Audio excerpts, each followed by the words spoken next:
Right, and that is us live. Good evening, everybody, and welcome to the Turn Cycling YouTube channel, and welcome to Tugende, which is the live premiere of Ryan Le Garrec's film about this year's Race Around Rwanda. I'm, well, first of all, delighted to be hosting this live premiere party tonight, and also delighted to welcome, along with me, the race organisers. So I've got Matt and Simon. We've got the creator of Tugende, Ryan Le Garrec, and we've also got two of my fellow racers. We have the winner, Ultan Coyle, and the second place finisher, Rob Gardner.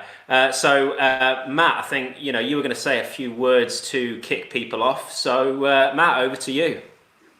Yeah, thanks very much, Neil. And yeah, I just wanted to say thanks for helping us to host this event. As I said, technology and things are a bit of an issue globally now, so it's a real privilege to be able to work together to make this come to life. Yeah, welcome to the premiere of Tugende. It's hopefully it'll be a really good evening. Welcome back, firstly, to all those who took part in the event. We said you'd be back. We didn't imagine it via this way, but we said you'd be back. Also, welcome to all those fellow cyclists and ultra cyclists, and welcome to all those who are either really bored or are joining to find out more about the event, Rwanda, or ultra cycling as a whole. It's a real privilege to be able to be with you here.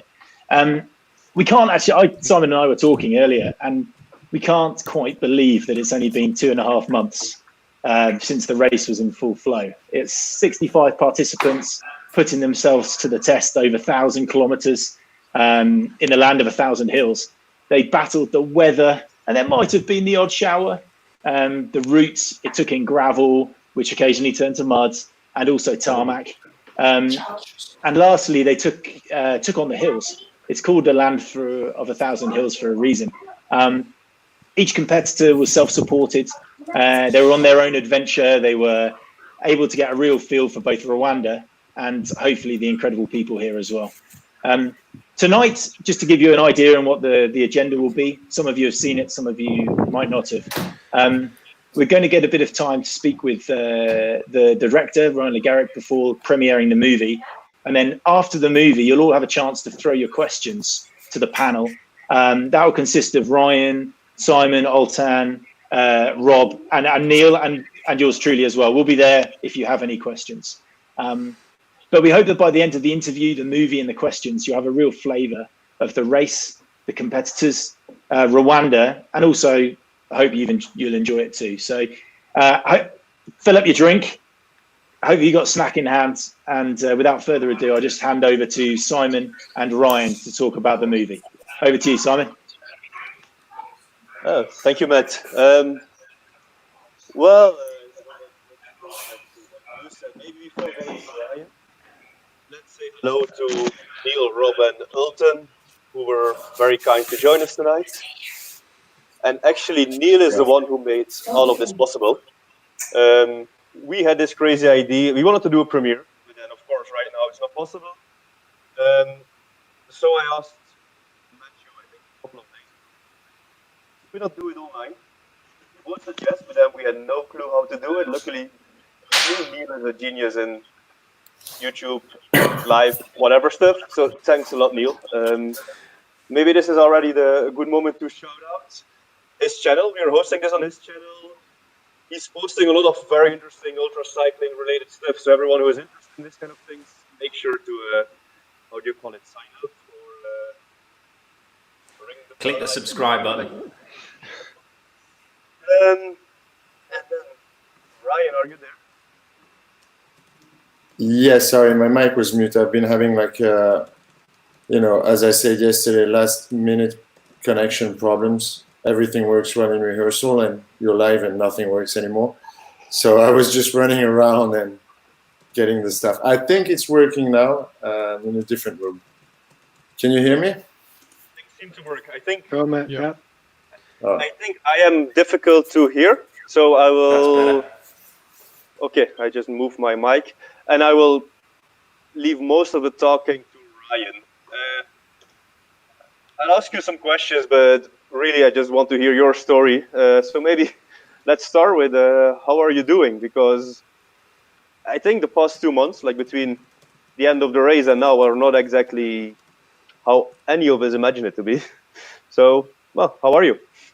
Yeah, good, good. It's funny that you mentioned that because my very first souvenir of arriving in Rwanda was actually a line of nurses and doctors filtering us into the country for something I had never heard about, and that they described as a COVID-19 corona. And I was like, now we're working with SCORE, not corona.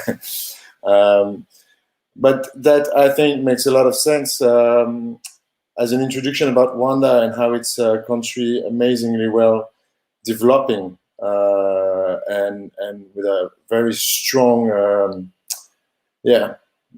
very strong development, a thirst to live, to laugh, to love, to experiment, to develop, to meet, and I just want to start this by thanking you and Matt for making all this possible. Thanking Visit Rwanda for taking part in the project, as for Hunt Bike Wheels, who also helped supporting us. Yeah, great. So I think the last 2 months you have been living a bit in both worlds. You were stuck in your place, isolated, but you have had one foot in Rwanda the whole time as well. I think you spent half of your time inside Rwanda. How do you think back? Yeah. It's not entirely true. I've had a foot in Legos, teddy bears, puzzles. I've had a foot in my wife's way a lot, I think. She says I have big toes. Now I know that. Yeah, we've been stuck. We've been dealing with it the way we can, and that's it. I just hope it changes for the best in a relatively short time. Yeah, but yeah, editing was a breath of fresh air. It was always fun.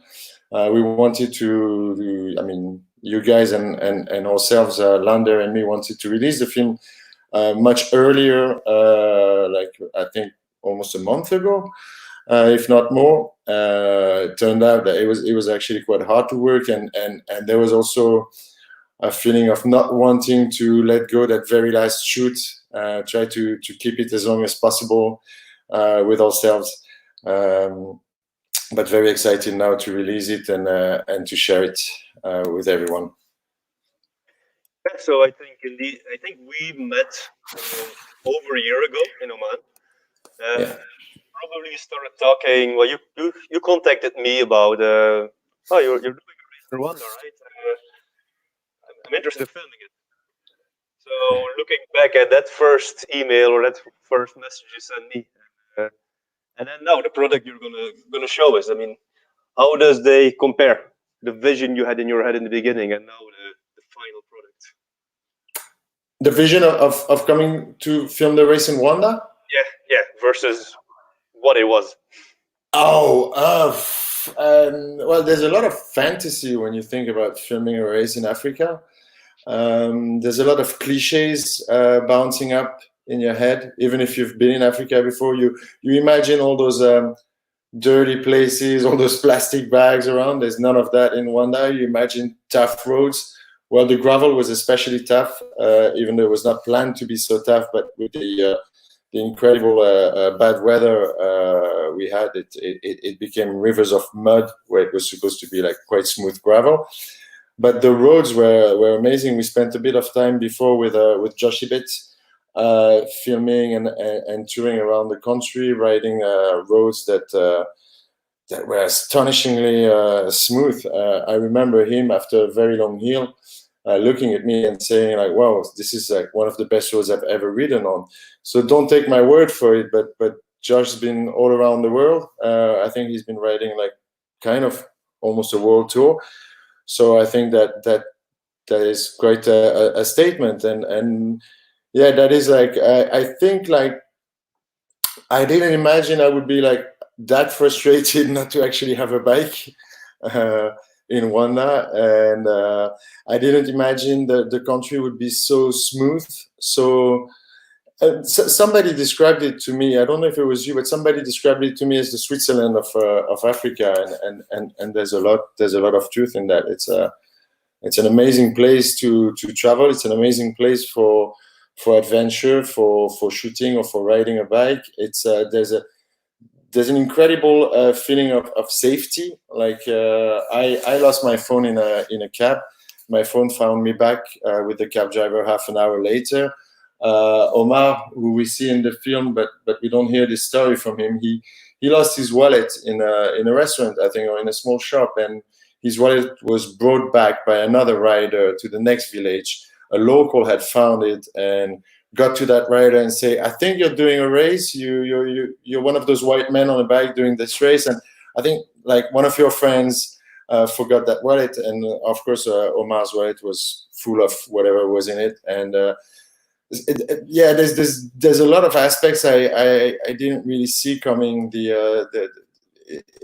When you imagine you're going to Rwanda, of course you think about the tough history of Rwanda, and this comes on point now with the end of the commemoration of the genocide. So your vision is not really at all what you're going to get. What you're going to get is the land of 1,000 hills and the country of 1,000,000 smiles, an incredible youth. There is like I've never seen that many kids. I think I might have lost 5 years myself being there. There's this incredible thirst for life that is like so full of energy, and I could totally get it after like 3 or 4 days that you and Matt had moved over there. It's a country that I dearly miss, like none of the other countries I have visited this year. I mean, the last year, and we visited quite a few with Lander. We've been on shoot quite around. Rwanda, yeah, it marks you. It touches you. There is something completely disarming about this country. I think like we all fell in love with the country over there, whether it's for cycling or just being around. Great. Meanwhile, I see like over 125 people are watching the stream, and maybe let me take some time for perhaps some of you who don't know exactly what this race was about, because it's not, well, some of you might be new to the sport at all. It's not like the cycling you see on television, not like the touring you might do in your free time. So the concept of this sport, ultra cycling, bikepacking, racing, or however you want to call it, is basically you go from A to B. Well, for us it was a tour, of course, as fast as possible, and that's about it. You carry your own stuff, you stop when you want, you eat when you want, you arrange your hotels. We do arrange some checkpoints, some races don't at all, and that's it. So the first one back at the finish line is the winner, who gets, well, for us, you got like a medal from Rwanda. There's no prize money usually in the sport. It's really about the experience. And Ryan, I think you, well, as a filmmaker, I think you did a lot of music videos and all that, but how did you start filming this? Yeah, it's a funny story. It just happened to me. I think like, when you start like going like, what's the origin of the thing? You go all the way back to your mom in the end. But in my case, I was a bike messenger as a side job when I was working in TV, and the boss of the messenger company was also a Sunday rider. He was an ex-pro cyclist, and he made me discover the pleasure of shifting gears, going from a fixie to a normal bike, to a race bike, and then longer and longer and longer rides on my own, starting to fall in love with this kind of meditation state that you get in after like 170 kilometers, 200, 250, and then it's just hell. And I was attracted to these kinds of race actually through the filmmaking that I had seen of it. And I had this wild dream of doing the transcontinental, and a friend pushed me to do the registration process, and I got taken and I went for it. And I did half of it, and then I scratched. And well, like many people in ultra distance, I came back a little bit shocked and changed. I think ultra distance does this thing to a lot of people. You go, you push your limits, and you find yourself, and you find a new energy. And if there was something that was growing inside your brain, it's blooming. And so a lot of people I met in this world, when they come back from a race, they completely change their life. And it sort of happened to me in a way. Like I was working in more conventional film productions and TV and music and things like this. And when I came back, I sort of like felt like I wanted to talk about that. I wanted to share that. I wanted to show that. And I started getting more and more into cycling, and I just focused on that. I just, like made the jump and took a risk, took a chance, because I had seen that you can do that in your life. And then that's really what I don't like when people say, yeah, I want to inspire other people. I always feel like, oh, come on. But in ultra distance, you see that with your own eyes when you film. You see that the first timers, they come back and they change forever. Some of them will quit their job. Some of them will like move to another country. Your life is changed, and that's a beautiful thing to see. To see people take control of their freedom is really something that touched me, and that I wanted to share more. So I focused on that after that, and it happened somehow. Okay, maybe. Well, let's not take away all of the magic, but maybe if you can, how do you start something? Like you say, yeah, I want to film a race like this. How do you do that? Like, talk us a bit through like your process. Well, you start by wishing it hard. I'd say you really dream about it, but you dream strongly. Exactly like you would prepare for an ultra distance race. There is nothing to prepare you for that.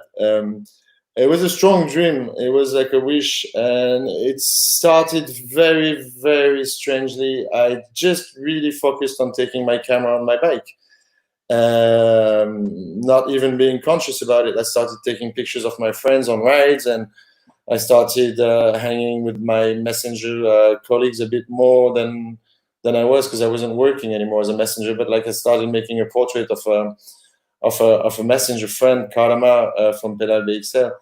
And I shared it with the Radavist, and he published it.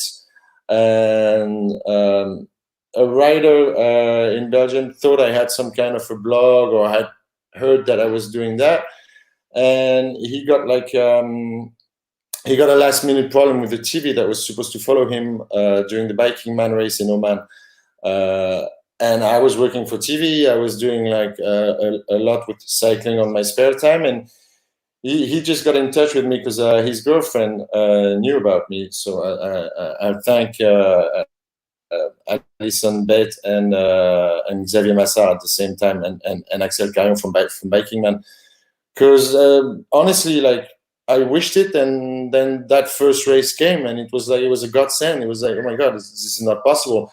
And for a long time before we got the plane tickets, I felt like this was never going to happen. And then I ended up with a lander in Oman, and it started like that. And somehow in Oman, we met a few riders. We got along, and then we had a chat with Josh Ibet, and he started talking about Tour Divide in America. Like it was 4 months later, and again, it was like a wild guess, like, yeah, okay, that's never gonna happen, like, and then at first it was like, well, would you edit my GoPro shots? And I was like, yeah, well, you gotta do what you gotta do. And then it was like, well, hold on a second, like, let's maybe scramble some budget if we can find some. And then he ends up like taking the lead in management of Hunt Beyond, so the ultra cycling branch of Hunt. So he gets a bit of a budget, and we end up like being in America. And in the meantime, we end up filming like more races. Before that, we end up filming so we end up in Biking Man Corsica, in Biking Man Laos, and things just happened, and before we knew it, we were like a few months later in the middle of the Tour Divide, and Lander and I just looked at each other and we're like, okay, this is the fourth race like we're doing in a matter of 5 months since we started this adventure, and we were just so thankful. Like honestly, because it's really hard to convince people when you come from a different world. Like they, like on paper you mean nothing. It's easier to get along with the people you meet on the road because you're there.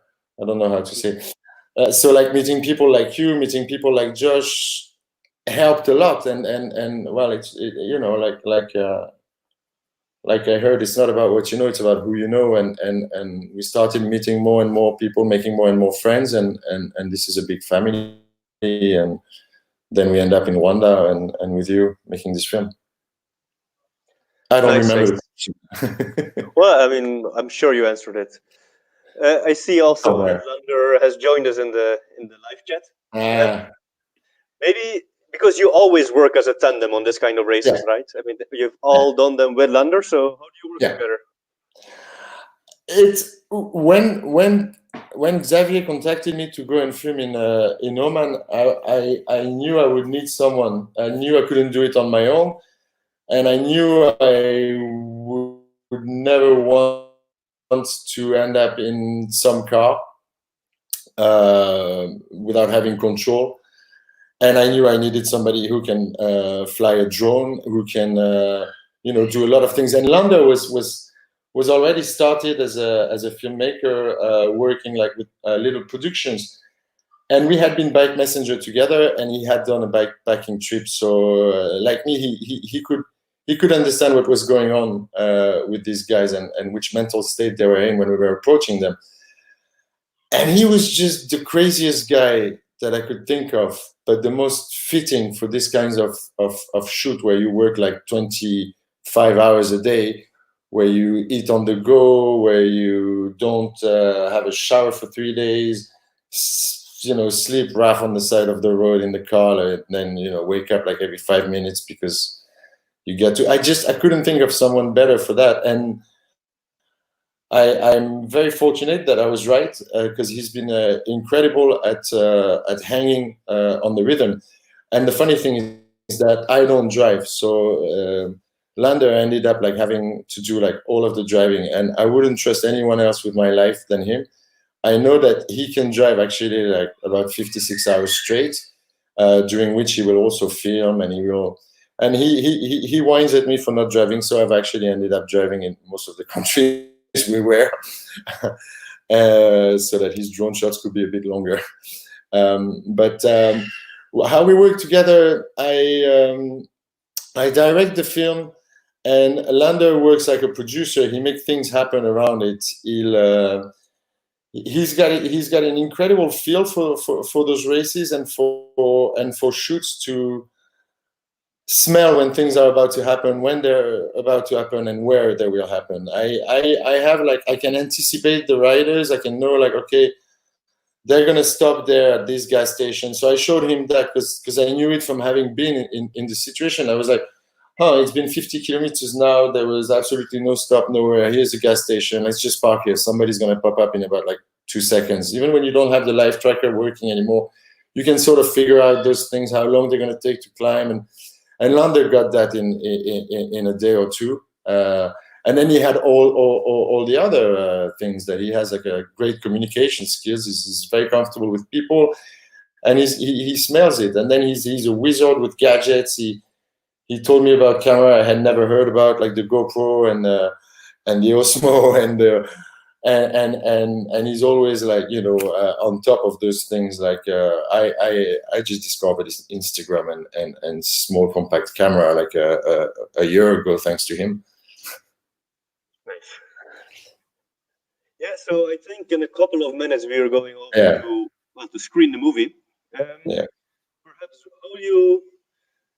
do you suggest everyone to have a clear mind when watching it, or is there any message you say like, what state of mind should they be in? What should they know before clicking this link and going to the movie? Whoa.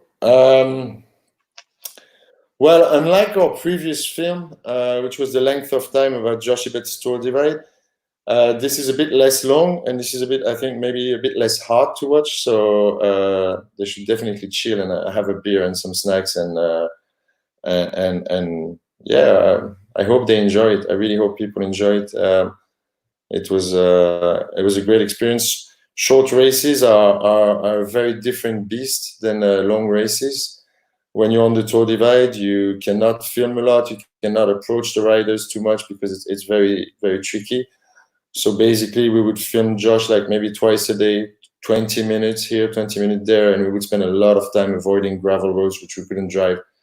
On a small race, the rhythm is much more intense. You have like 3 days non-stop, and then you're not done. There's still a lot of people on the course, in the middle pack, at the tail of the pack, and these people have amazing stories. They are the people who have the best stories, usually the ones who struggle longer, the ones who struggle more. The fast guys are just animals, like Landa said the other day. They're just beasts. But the guys in the middle and the guys at the tail, they're like the real everyday heroes. And so you can't stop. So you have to go back. So you have to be patient with us. Sometimes the camera is shaky. We don't use any fancy tools. and yeah, like well, I hope they like it, and especially I hope more people like turn their eyes towards Rwanda and how amazing this country is, how vibrant life is over there. I think we're 3 minutes now. The link should be live now. Yeah, perfect. Yeah, I think I am one of the few people that already have seen the movie. Actually, you shared it with us at 12 p.m., like at midnight yesterday. So I had to watch it. I agree, it's a good movie. I mean, I saw a lot of previous versions of it, but just seeing this thing, it brings me back. It shows selections, of course. I mean, there's so much going on during a race like this. You're the two of you, you can only be in one place at a time. Yeah. It shows selections, and just remembering that is like, this small selection already has this many good stories. So imagine all the stories that are.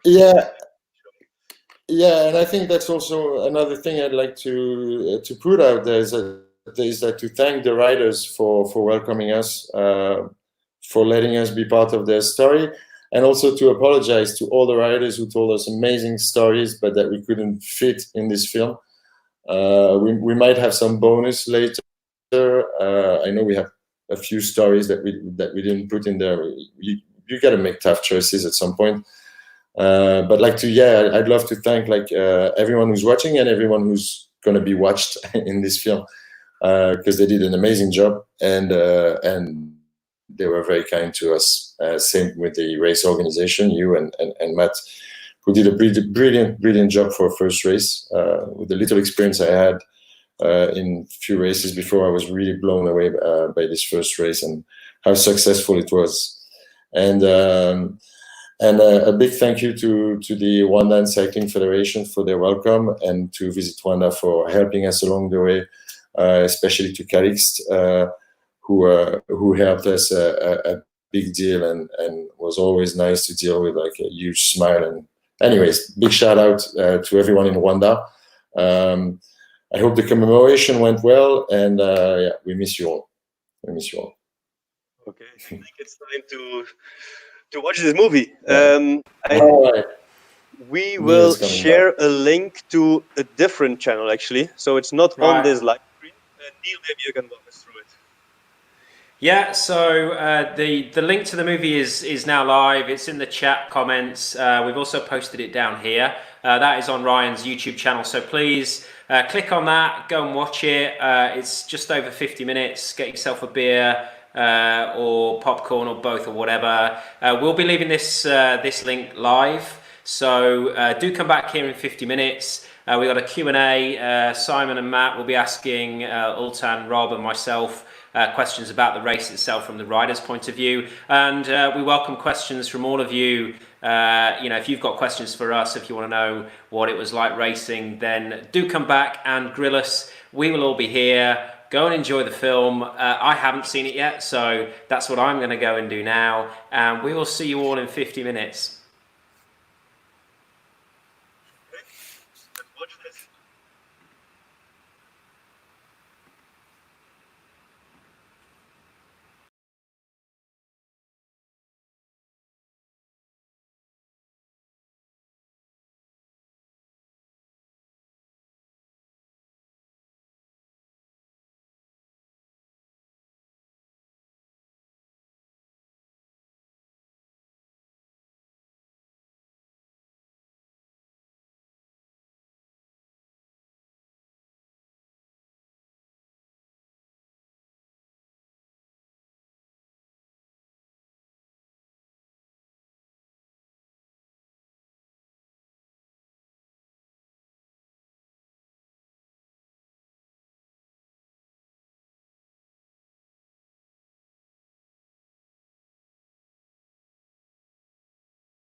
Hey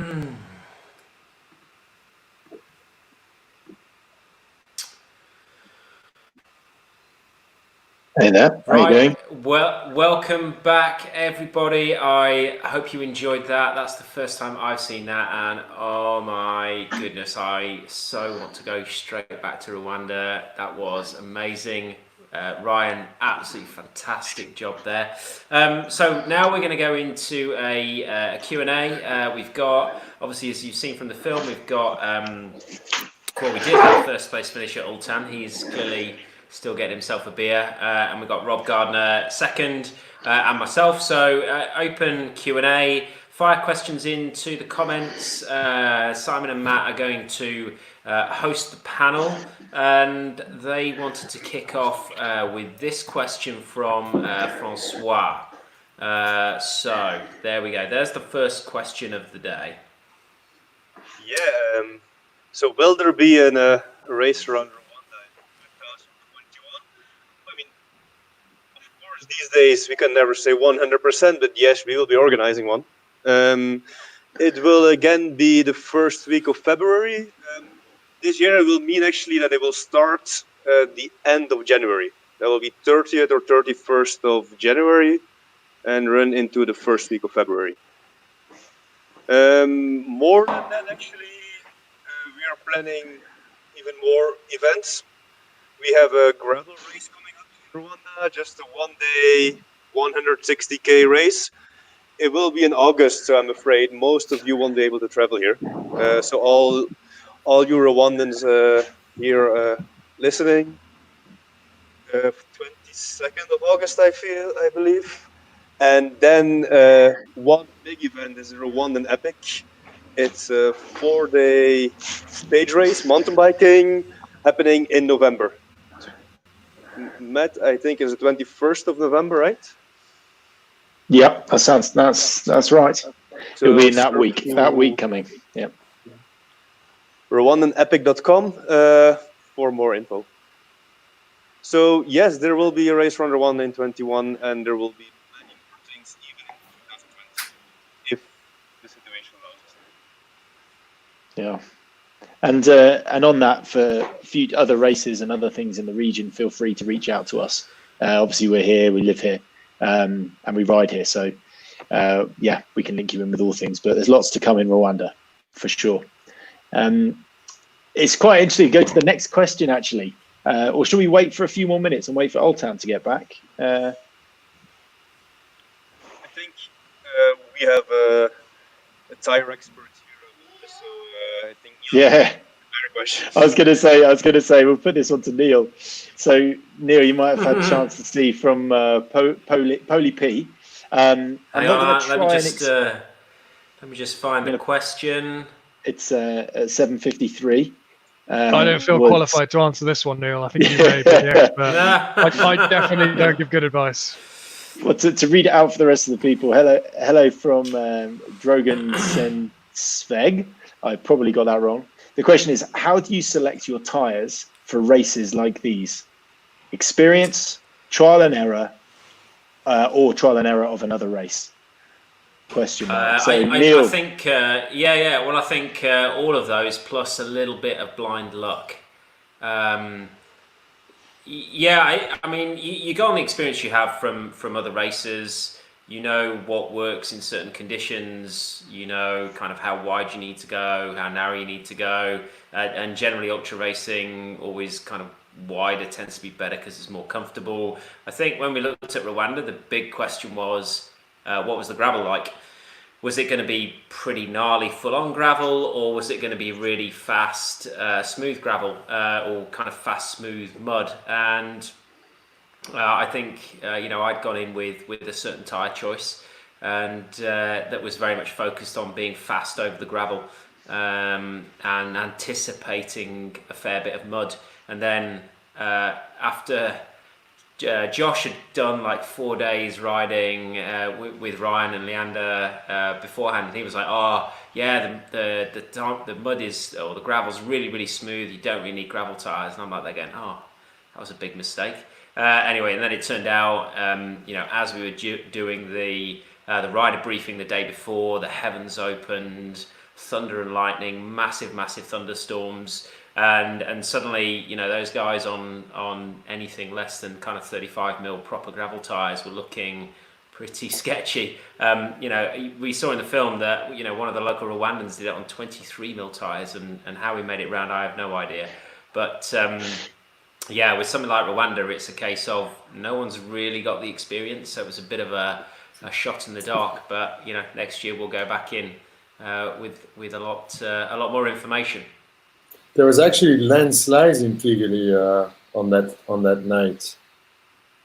I think I remember hearing about 50 deaths and like many houses that got touched by the landslides. It was dramatic thunderstorms. Yeah, and there were gorillas hit by lightning in Uganda over the border. I think it was like maybe day 2 or 3 of the race, whenever there were the big lightning storms up in the north of Rwanda. Yeah, that made the news. Yeah, I think John asked how expected was the thunderstorm that created the mud. So Rwanda is basically a country of 2 dry seasons and 2 rainy seasons. We tried to organize this race in the dry season. All East Africans here will know that there was just an absurd amount of rain in this supposedly dry season. Was it expected? It was expected it would rain, but we didn't see this much rain coming for sure.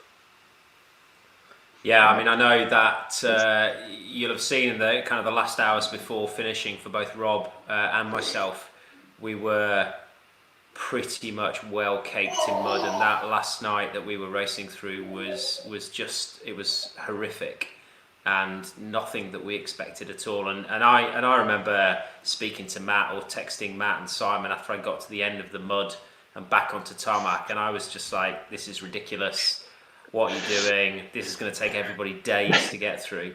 And 3 days of sunshine later, everybody's rolling in going, that was one of the best off-road sections I've ever ridden. It was super fast. So the situation changed almost hourly. You know, you could ride through it 1 hour and it would be fine.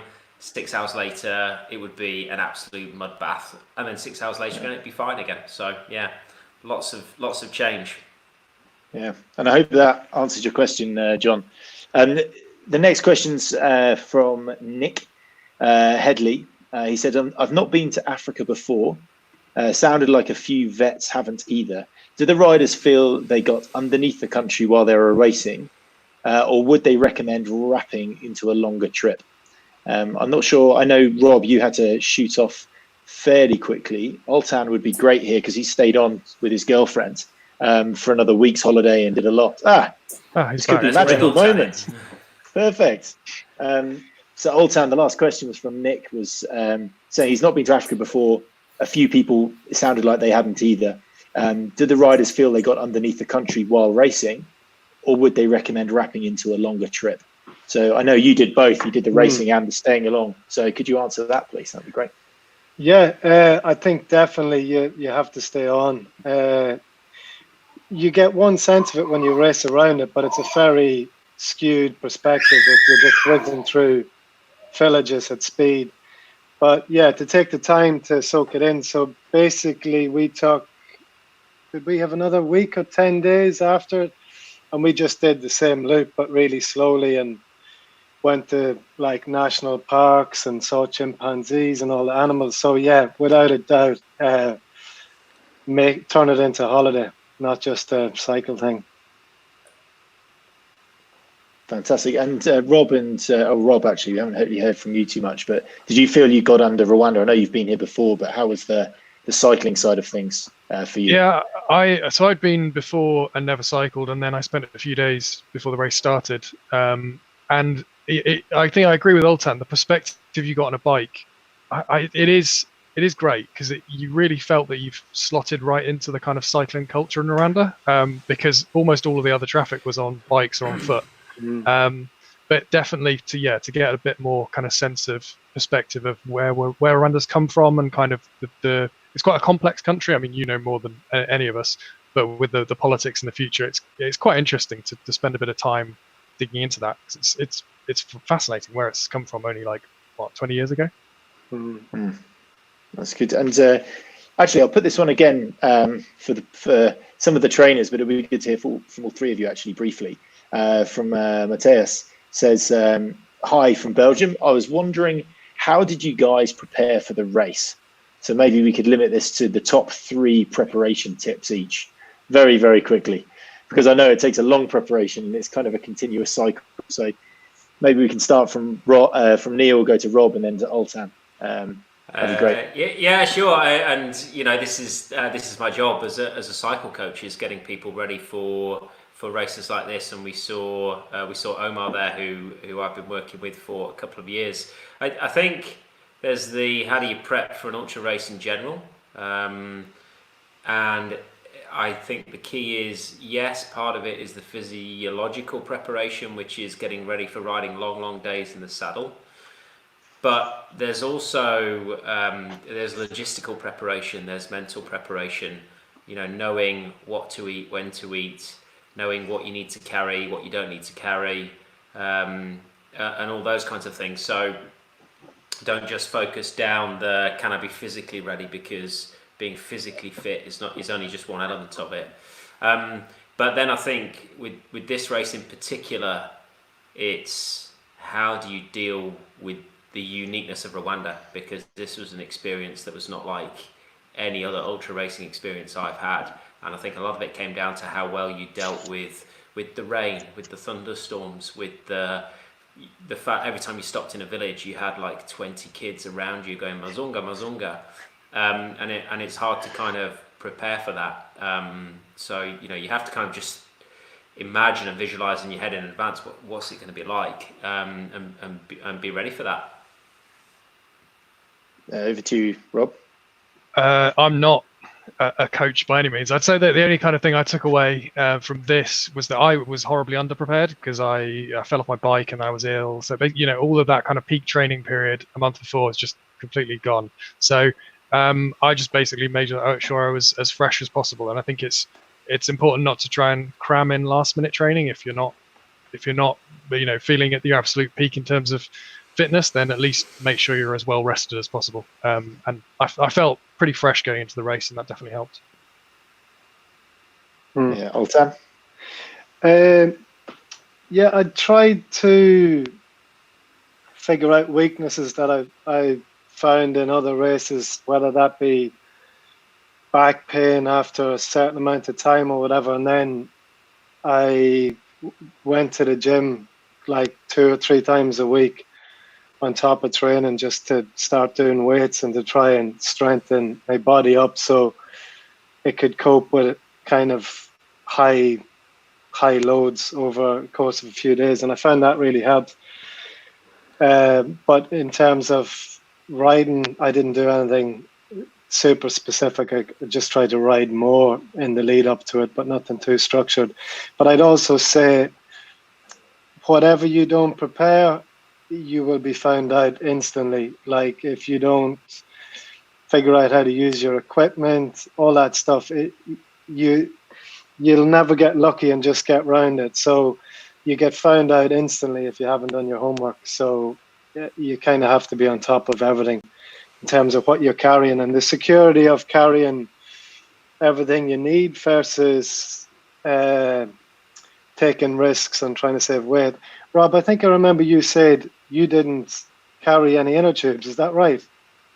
Thought you might mention that. Yeah, thanks. No. Well, this is a prime example. Like, because before I had awful time with having loads of punches in races. So I had 4 inner tubes in this one, and I didn't like it at first because it was adding a lot of weight. But then I liked the security of going through those sections and know I could get like in a lot of trouble and still get out. So when I heard you didn't have any, I was like, wow, okay, that was a seriously risky move.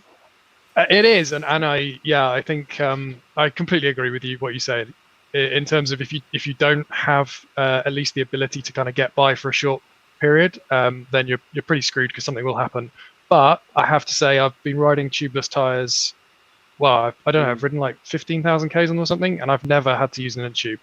Wow. So that was kind of the logic. I'd done 2 world record rides and never had to use an inner tube, and I was carrying more kit, so I thought, well, you know what, I'll risk it. And yeah, I didn't even have a puncture I noticed, let alone anything that would cause me to. And I think that's everybody has to figure that out for themselves, like where they want to go on the risk versus comfort spectrum. And it's very hard to tell somebody, take 4 inner tubes, don't take any inner tubes. So you kind of just need to get out and I wouldn't recommend it though, because whilst the risk is quite low, you could say, well, you know, I've got a 1 in however many tens of thousands of kilometers, but if you do need it and you can't fix the hole and you can't reseat the tire, then you're pretty screwed. You're not going to get anywhere. Could you imagine that happening in the middle of that last night when you're going across that bridge?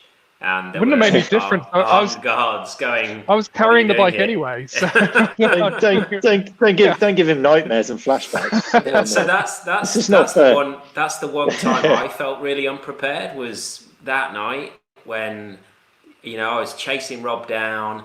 The rain was coming down, the mud was everywhere, and suddenly my bike is 20 kilos heavier because it's covered in mud, and you can't move, you can't pick it up, you can't push it, you can't turn the pedals. You're worried that if you turn the pedals, things are going to break.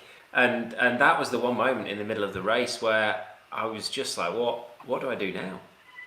But Josh saved a lot of weight not taking brake pads. I think. Well, yeah, there we go. He really had a knack. To be honest, hands up, I didn't take brake pads either. Neither did I, and mine burnt out pretty much where Josh's burnt out. But the difference was mine were the next day, and it was daylight, and I got to the cycling centre. If they hadn't had brake pads at the cycling centre, my race would have been over then. But Josh had been he had been riding a lot before. To his defense, we were riding 5 days, I think, and mostly under the rain. So he didn't see it coming. But the debris on the road and the light dust that turns into like a crispy dust. It just I mean, I think almost everyone's bike took a toll on this race. Yeah, because I'd say that those brake pads, you get about, well, when I was touring, I used to get 10,000 kilometers out of brake pads, which I know most people probably wouldn't do, but I got maybe 600 out of these ones, and they were the same sintered brake pads, basically. So this is probably a very appropriate question to lead into from Mimatide, which is how do you feel riding these very expensive bikes through these conditions? I can only imagine the mud and grinding doing a fair amount of damage. You can't think about that really. Just like, to hell with it. You're there. You can't. There's no way you can protect it when you've started. You kind of just have to throw yourself into it and worry about it when you get home. When you get home and take it out of the box, that's like, oh. Can you hear me? Yeah. We heard you catch your swearing there all the time. He's back. Yeah, no, I think when you get home and take it out of the box, that's when you're like, okay, I need to renew all the parts. But at the time, you just have to, throw the bike into it and hope for the best. Yeah, we saw I never. At the end with Neil, we saw yours was you rode through a fair bit of rain and mud. Sorry, at the end there, Neil, and also Rob. We saw the state of your bike when you came into the finish line, even after it was cleaned. So, was there any sort of lasting damage to speak of on your bike? Or no, the new chain. Pretty much just a new chain. I think my cassette was fine. Chain rings were fine. Bearings on the bottom bracket were fine. Maybe I might need to replace the bearings on my wheels a little bit earlier than otherwise. But these are all kind of cheap, consumable parts anyway. So, the worst case is 100 quid on a new chain and a cassette. So cool. The damage is often not as bad as you think it might be once you get to give it a good wash down. Cool. Yeah, I was the same. I don't think there was much in the way of mine. In fact, my kind of damage toll got less when I washed the bike because I thought I'd broken one of my brakes. I thought the caliper had broken or the cable. But actually, it was just they were mechanical disc brakes, but they were so full of mud that actually the whole thing had jammed on, and it was rotating. And because the pads had worn down completely, I didn't even realise the brake was closed. So once I cleaned it out, the caliper was absolutely fine. Well, that's good. That's good. And changing the subject slightly, more looking at Rwanda as a whole. There's a question in from Will Howard. Incredible film. Congratulations to all concerned. In line with some of the other questions, what was the most spectacular thing you saw along the route? So maybe your top one thing you saw along the route, and that goes to you as well, Ryan. So we'll start from Altan. Go Altan, Rob, Neil, and then Ryan. Oh, it's really really hard. But I think you could see in the film after leaving CP2, I think it was that morning, Ryan and Lander were with me for the first while riding through the volcano park, and the sun had just come up, and I think I'd say to you, it looked like the emoji for a volcano. Like it was just, it was so beautiful. So that was probably the most kind of spectacular viewpoint. For having been there a few times, you're the one who had the best light there. Because we went with other riders after, and we couldn't see the volcano anymore. So you were right to hurry that morning. And Rob, have you? What was your top? So I'm tempted to say, from a purely aesthetic point of view, the Twin Lakes where you cycle between them is beautiful. But actually, just when you take into account the adrenaline rush of descending into Kisenye when you go down to Lake Kivu, that was awesome, because I was doing it just like racing the sunset, and you get stuck behind these lorries and you just have to like try and sprint past them to get past enough momentum to get past them, and that was awesome. The views as you went down, that was a cool descent. And Kisenye as well was super pumping, wasn't it? It was really vibrant. I wasn't a fan of those cobbles though. That was not nice. Oh no. Save that for next year, Rob. Yeah, let's not spoil the surprise for anyone who didn't like them. That was my surprise. Yeah. Yes, thank you. And Neil, have you? What was your top moments? Yeah, so I think for me it was the kind of the ascent and traverse of Nyungwe National Park. It was just absolutely spectacular. I think looking at the kind of the route beforehand, I hadn't quite realised how hard a climb it was going to be, but the climb was up there with some of the hardest climbs I've done in the world. I think we were doing 12 or 1500 meters of climbing over 25 kilometers. It was at high altitude, going up 2,500 meters. You were in this kind of high altitude rainforest. There were monkeys, there were baboons. There were border guards every 100 meters waving at you. It was just spectacular, really, really spectacular. Cool. That's thanks. That's right. That part actually is a part we didn't manage to get. We got just the end of it, and it was a big frustration because we could just get a glimpse of how it might have been during the climb, because we saw the end with the guards everywhere. There were lights even, so it was really, really spectacular. We could see that it was the Nyungwe was full of wildlife. For us, it was more like we had the amazing luxury of being driven around by Louis or a one-man driver. So some parts we would have passed and not really understood how amazing they were. We passed, and they're not like the most beautiful moments. They're more like the strongest moments. I think we quickly see it in the film. There is a shot of a big group of guys working in the field, all dressed in orange. And Louis, our driver, told us these are prisoners, these are like genocide criminals. And it was really, it's a reality check and a strong impact on you when you realize that, okay, well, they're here, they're working, they're prisoners. That was strong. We also passed a village which was strangely full of kids, but mostly boys. And we didn't understand why. And then Louis explained to us that it was actually a refugee village, refugees for Congo. and that all the girls were basically sent and gone to marriage and to better lives and things like this.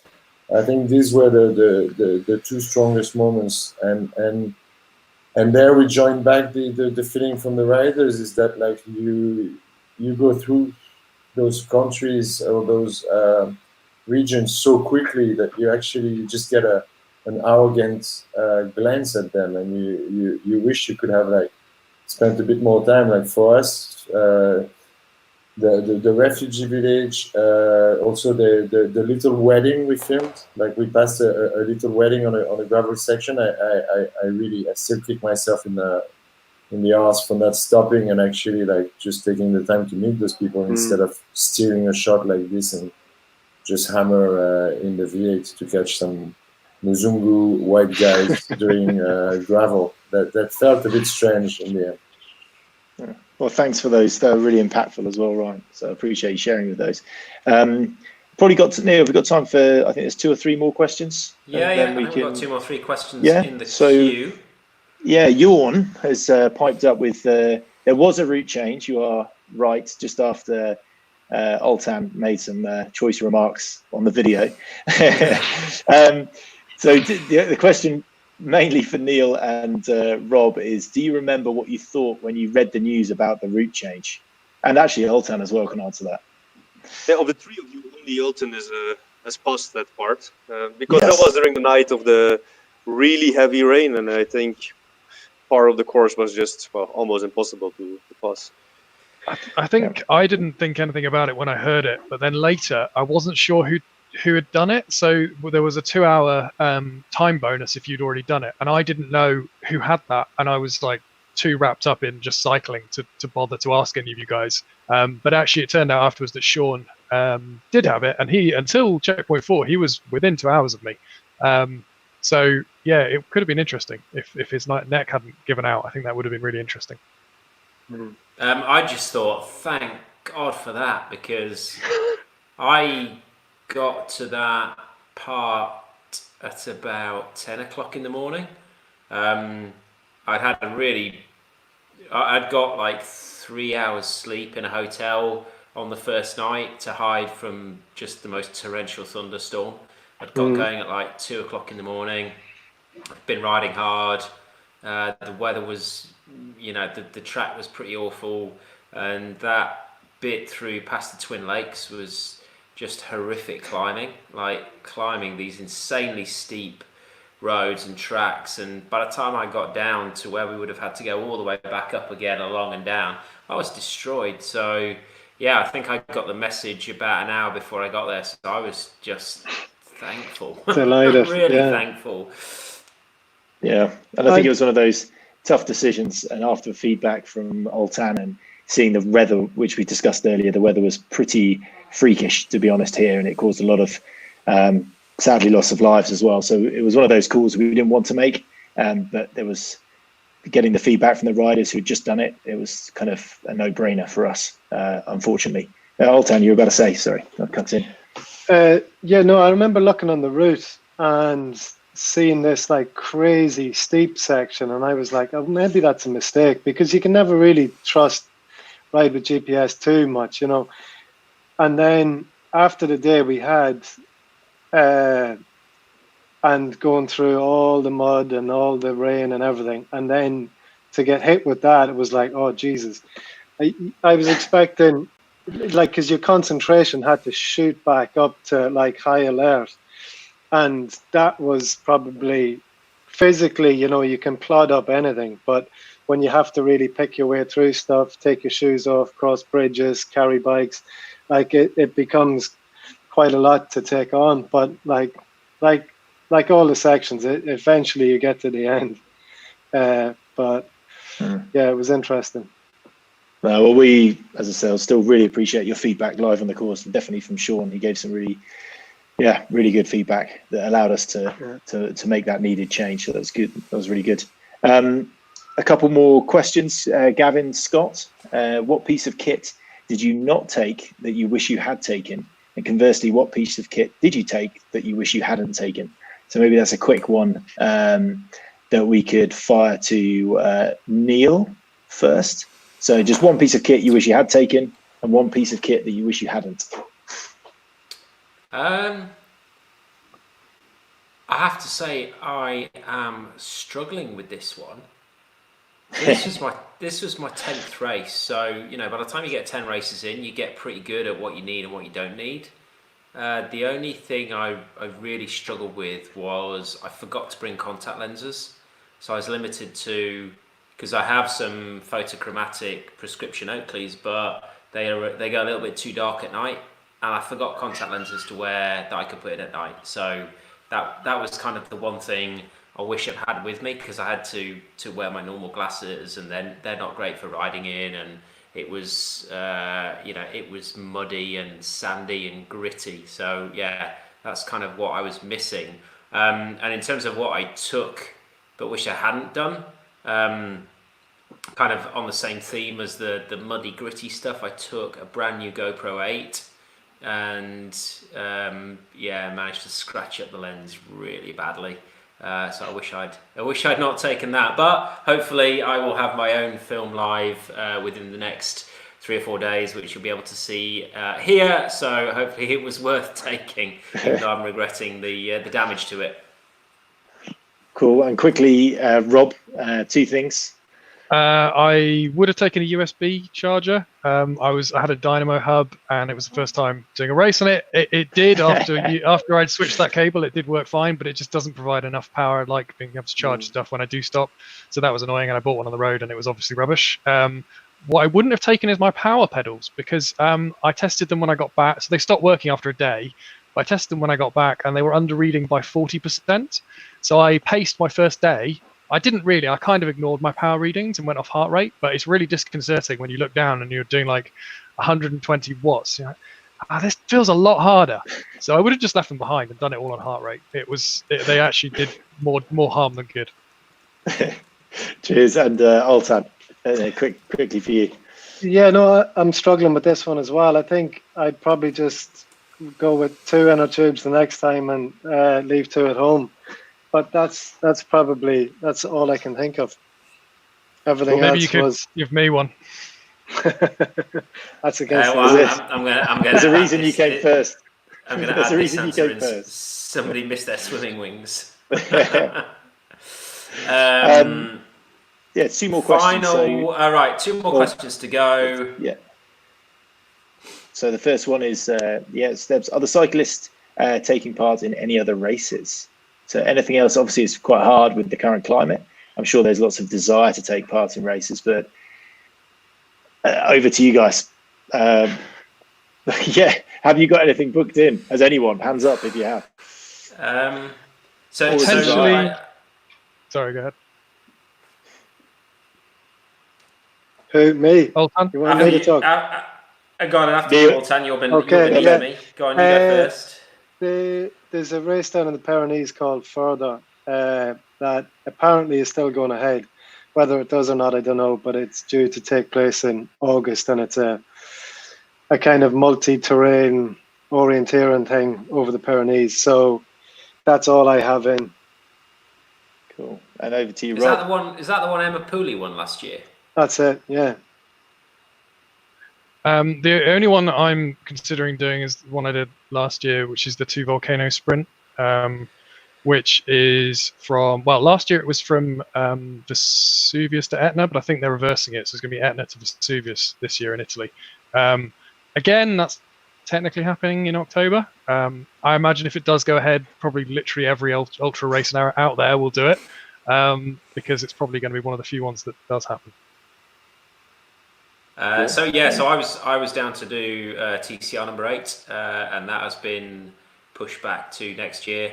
So same time next year, but everyone who was in for this year, their entries roll through to next year. So kind of that's my next big focus. But similarly, or the same as Rob, I am down to do the 2 volcanoes as a pair with Robbie Ferry, which could go any way. Who knows? Whether we might get there and go, actually, let's race it as a solo, because we haven't done any of the racing this year. But yeah, looking forward to that. I think Juliana set a really tough course there.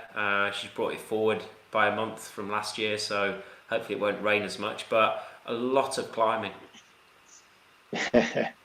Yeah, I did about half of it last year, and then scratched, and it makes Rwanda look flat. It is that hilly. Oh, that's saying something. Yeah, that's we need to just tweak the route. Final question, which I think is probably for Simon and Matt, because this is more about some of the other aspects of the race. Well, I know the Skinners, so I should pass this over to Simon. So what advice would you give to someone who would like to try this, but much more as a sportive challenge than a race? Well, just book your flight, come over here and ride it. It's the whole course we did actually is very enjoyable as a touring as well. And Rwanda is just amazing just to ride your bike. So you can do it at every level you want. You don't need to finish.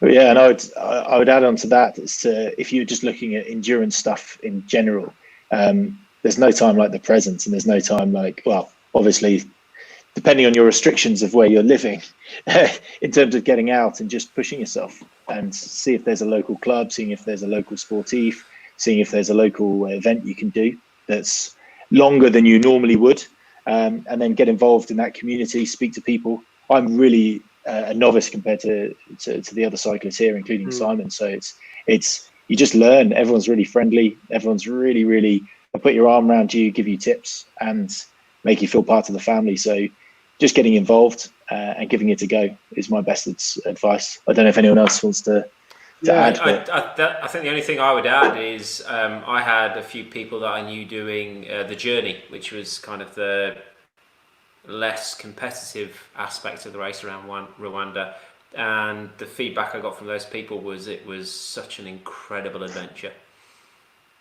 So do that, turn up next year and do the journey. Fantastic.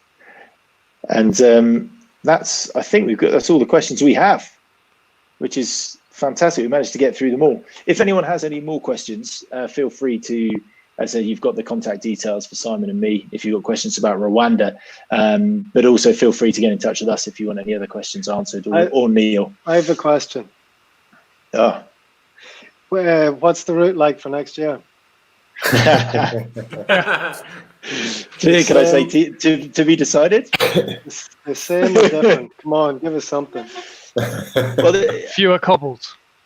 See if Simon gets in the way. Lines left, so we can still explore.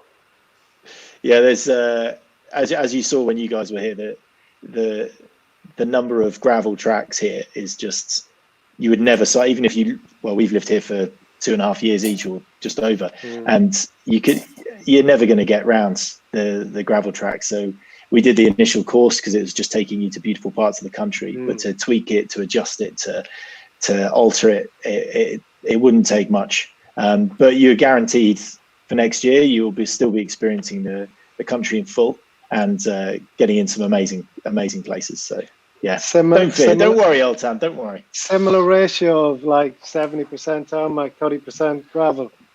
The hardest racer ever. I think so. This feels like the worst ratio you can have. I remember talking with Ultan about it. It was like it's really tough to choose your tires and your setup when you have like 60 or 70% of road and then 30% of gravel. You can make a really stupid choice. Yeah, it keeps you up at night, but that's what I really enjoyed about it, was like, damn, like how risky. And it's back to this risk comfort thing. I was going to take like slick 28s and try and be as quick as possible on tarmac, and then I got safer the closer we went. So I think that's one of the appeals to it, is how you set your bike up. Yeah. And all those questions will be answered in good time. Obviously, with stuff going on in the world right now, it's sort of Simon and I are planning and thinking ahead, and lots of information will be passed out in due time.